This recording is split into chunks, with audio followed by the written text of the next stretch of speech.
So it is explained that, okay, for a grahastha it is explained that, okay, one should Atiti Satkar, very important principle which is explained. And we are saying, okay, Atiti Satkar is very nicely brought about by preaching. So a lot of people will come when we preach. A lot of people come when they come. So invite them one time, but when they get connected to Krishna, they will come again and again. Is it not? And they come and again, then we are forced to get out of our self-centered bodily conscious shackles. So it is very good, and because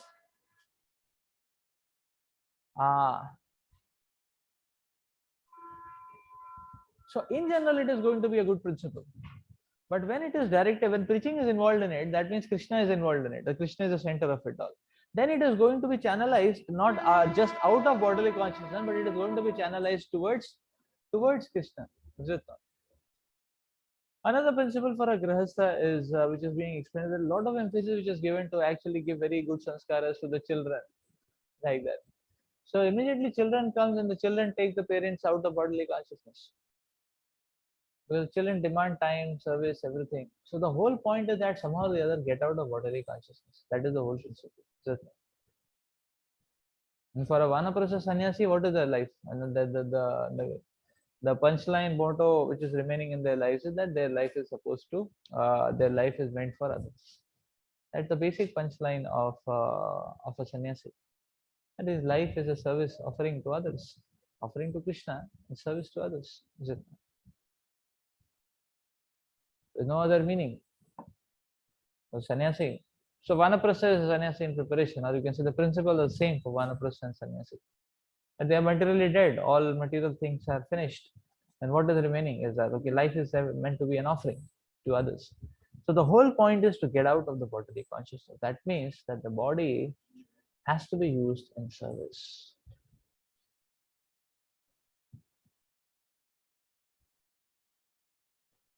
And it has a great impact.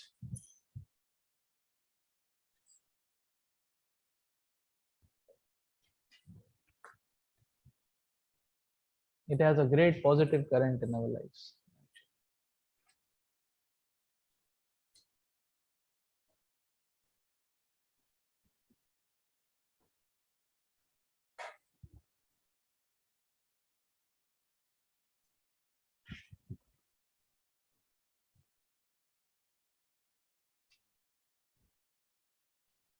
One time Radha Gopinath Prabhu gave a very nice formula of how to serve others.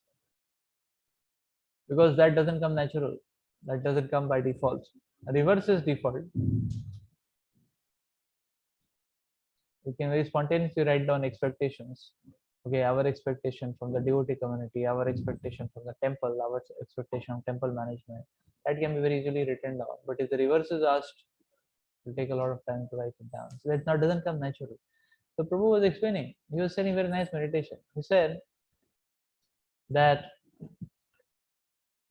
one should sit down and meditate and make a list of what all we want other devotees to do to us. Make a list. And he said, make an exhaustive list, what all things we expect others to do to us. And he said, you read this list, and then whatever you written down, you do that to everyone else. That's called as, so that's how we can serve, is it not? That's how we can serve. Because what we expect, everyone expects, is it not, from all others. So we get a clue of what to serve, how to serve others, is it not? We get a clue.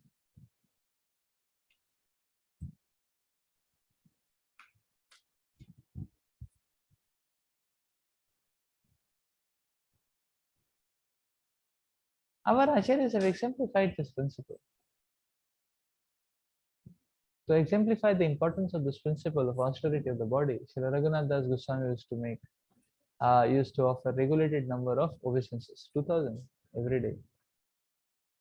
2000, 1000, 1000, 2000, 2000 every day. Every day 2000 Vaishnavas would go and offer obeisances consciously. Not our style, Okay, 4 o'clock finish, Our style is once and for all done, Is it not? 4 o'clock. If we are there, we offer. If we are not there, it's already offered. Like that. So not that shy. Consciously you would offer 1,000, 2,000 obeisances every single day. Why? Because it is a regulative. That's a principle. Huh? 1,000 to Lord, 1,000 to devotees. Yes. 2,000 to devotees. Yes. 1,000 to Lord and 2,000 to devotees. Yeah. So consciously, that means you would approach each and every individual and offer them obeisances. So now we can understand 2,000 devotees. If he's offering obeisances every single day, that means how much will be their interaction, is it not, with the people? So you can understand how much will be their preaching coefficient, is it not, or their spirit. 2,000 devotees is meeting every single day. Can you imagine how many we meet? We don't even meet. I mean, so like like our setup present appears to be vibrant, but when it is not 100 also, is it not? So you see, that means how much will be their interface. Like similarly, Srila Sanatan Goswami would circumambulate Govardhan every single day, and he was not ready to give it up, and his body uh, had crumbled. He was not able to do it, but still he would do it. He was not able to give it up. So much so, so much so, so much so. So his body was not supporting, but still he would drag himself. His body will crumble down, still he would drag himself. He would every day circumambulate Govardhan. And that's like he would every single day circumambulate Govardhan. So much so, it was so much that Krishna himself came and gave him the Govardhan Shila. And said, "Oh, there is lotus feet of the Lord. You please take it. You just circumambulate this is equivalent 3 times." Krishna had to personally intervene and give him Govardhan Shila. Till that point, he was not ready to give it up. So that was their commitment towards offering the body to Krishna. So this is an important principle. On the same lines, Radheshyam Prabhu explains, now for every devotee, menial service is very good, very purifying, very, very purifying. Somehow or the other, the austerity of the body will take off all the inflated air of false ego. The false ego is like inflated balloon, not like that. So one of these activities, the inflation doesn't take place, the bloating doesn't take place. Otherwise, one simply bloats and bloats and bloats, and it becomes senior devotee, like that. Seasoned devotee or senior devotee bloating. That bloating will not take place. The moment we offer austerity, I mean, we follow these austerity, offer worship, will not take place. Therefore,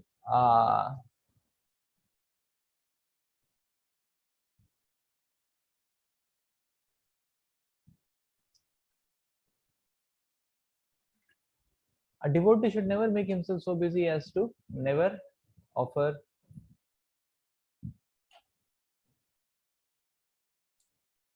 as to give up or be callous to this area of austerity of the body. It is very important. So Radheshyam would emphasize menial service, very important. Everyone should do it. Senior, junior, everyone should do it.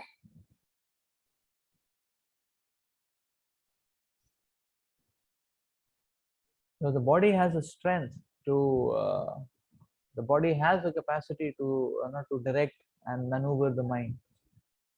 The body has the capacity. Even uh, even psychologists have proven this, that when one does physical exercise, then his depression index reduces. Just by doing physical exercise, it can drag the mind away from depression. Like that, physical exercise. I mean, so it's just moving the body, yes, because the body is being engaged in. So the body has effect. Therefore, physical services, important services, deity service. Now our setup, our menial service is cooking service. Is it? We have deity services also. Backup deity services, very nice, very, very, very fine. Deity service. Cleanliness is there a little bit, not much.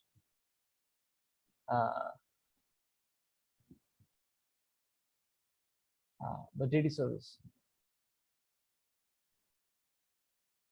cooking. So then arranging camps, festivals for people to come and get the impression of Krishna. Hmm? That's physical service. It's austerity of the body.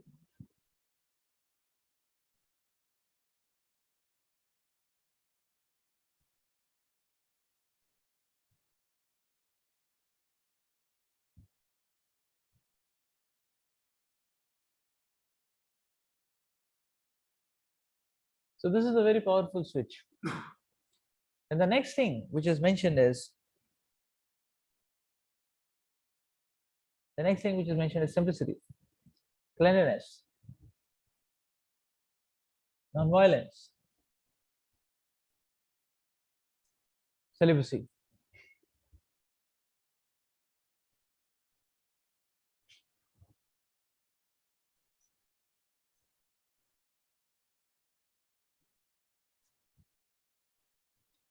So whatever it takes ourselves, to follow this, that's a positive thing. One should make arrangement that this is followed. Like we used to say in our voices, the students would keep the place very shabby, or very very shabby, like that. So many times, uh, so they would keep the place very very shabby. So many times, then we would declare, okay, today Radhashyam Prabhu is coming. Oh, everybody will get under the door. Radhashyam Prabhu is coming. Oh, it's so shabby, Everybody will start cleaning and all that. So and Radhashyam Prabhu comes, everything is spick and span, shining, everything, devotees have. After 10 days, in the same, messy, like that. So then, what can keep things going, What can keep things going? So then it is good to invite senior devotees, very regular, is it not? So that everything is clean, is it not? So yes, everything is clean. So one should make arrangements. Anything which, or sometimes, or sometimes, uh, some festival is there, or some preaching program is there, then things are clean. So first years are coming. Oh, it's messy, The first years are coming. First year is coming, like that, and everybody's running here and there, setting everything right, like that. So you see the point, if we make arrangements, there is, uh, then so the cleanliness is reinforced by that, is it not?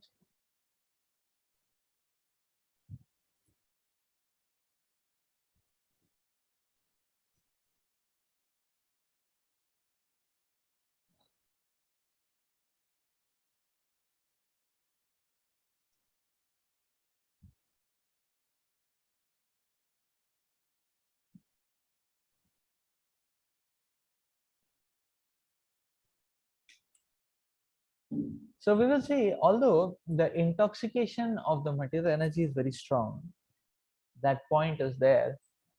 But there is another aspect which we can see. Yes, the intoxication of material energy is very strong. But we will see, when we offer something to Krishna, then that, that gives, or that ignites a positive force also. We want to offer more to Krishna. So you will see, if someone gives donation, then there is a positive force to give more to Krishna also, and then more to Krishna also. So that positive force also one can see. Why? Because it actually awakens the nature of the soul. So that awakening, that experience can pull the person. Spiritual life has a pulling effect. Has a pulling effect. So in this way, uh, uh,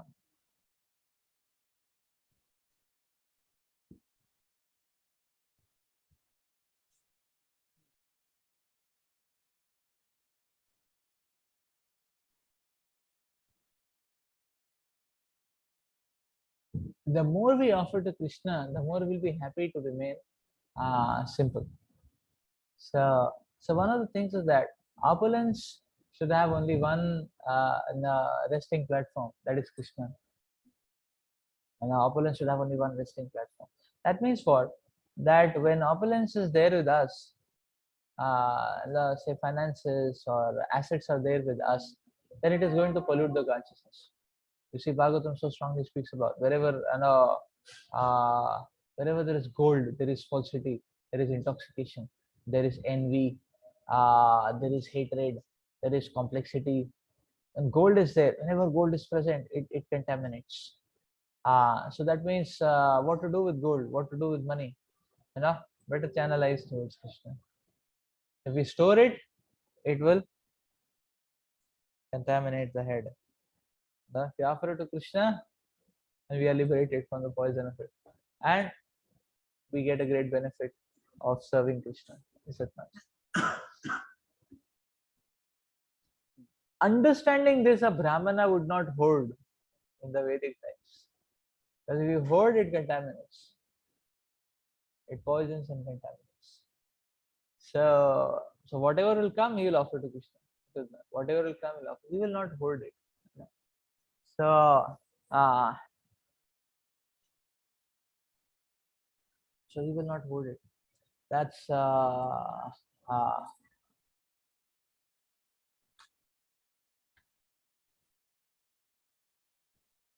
is the aspect of simplicity.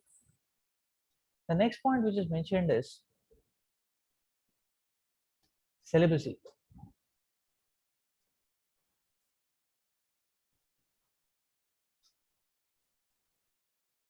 Now the next point which is mentioned is celibacy actually.